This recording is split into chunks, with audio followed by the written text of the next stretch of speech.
નમસ્કાર ખેડૂત મિત્રો, ખેડૂત સેવા ભાવતાલ ચેનલમાં સ્વાગત છે। નવો હોય તો ચેનલને સબસ્ક્રાઇબ કરી લો, બેલ આઇકનને પ્રેસ કરી દેજો ભૂલ્યા વગર, જેથી કરીને હવામાન વિડીયો તમને મળી રહે। હવામાન વિભાગ આગાહી કરતા જણાવ્યું છે કે ગુજરાતમાં દિવસોમાં કેટલાક વિસ્તારોમાં વરસાદની આગાહી કરવામાં આવી છે। તો ગુજરાતમાં આગામી 6 દિવસ કેટલું વાતાવરણ રહેશે તે પણ આગાહી કરવામાં આવી છે। જ્યાં સાથે જણાવ્યું છે કે હવામાન નિષ્ણાત અંબાલાલ પટેલ અને પરેશ ગૌસ્વામી કેવી આગાહી કરવામાં આવી છે તે વિશે આપણે આગાહી કરતા જણાવ્યું છે। વરસાદને લઈને હવામાન વિભાગે પણ આગામી 2 દિવસ વિસ્તારોમાં આગાહી કરતા જણાવ્યું છે। ગુજરાતમાં આગામી 6 દિવસ કેવું વાતાવરણ રહેશે તે વિશે પણ આગાહી કરતા જણાવ્યું છે। જે પરેશ ગૌસ્વામી અને અંબાલાલ પટેલની સૌથી મોટી આગાહી કરતા પણ તેવું પણ કહ્યું છે કે વરસાદને લઈને હવામાન વિભાગે કરી મોટી આગાહી।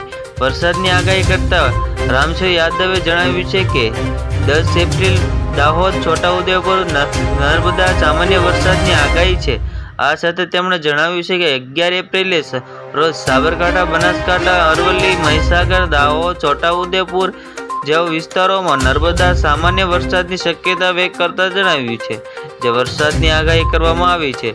તો આ રામ યાદવે જણાવ્યું છે કે 10 એપ્રિલ દાહોદ, છોટાઉદેપુર જેવા નર્મદા સામાન્ય વરસાદની શક્યતા છે। આ સાથે તેમણે જણાવ્યું છે હવામાન નિષ્ણાત અંબાલાલ પટેલે વધુમાં કહ્યું છે ગુજરાતમાં અંગે આગાહી કરતા જણાવ્યું છે કે ગુજરાતમાં આ 7 તારીખ સુધી વાદળછાયું વાતાવરણ રહેશે અને 9મી એપ્રિલ મહત્તમ ઉષ્ણ તાપમાન વધારો થવાની શક્યતા છે।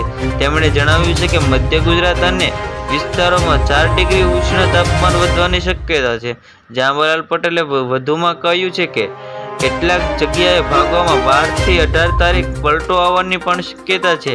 આ સાથે કહ્યું છે કે પ્રીમિયમ એક્ટિવિટી થવાની શક્યતા। આવી જ રીતે ખેડૂત મિત્રો ફરી મળીએ, જોતા રહો ખેડૂત સેવા ભાવતાલ યુટ્યુબ ચેનલ।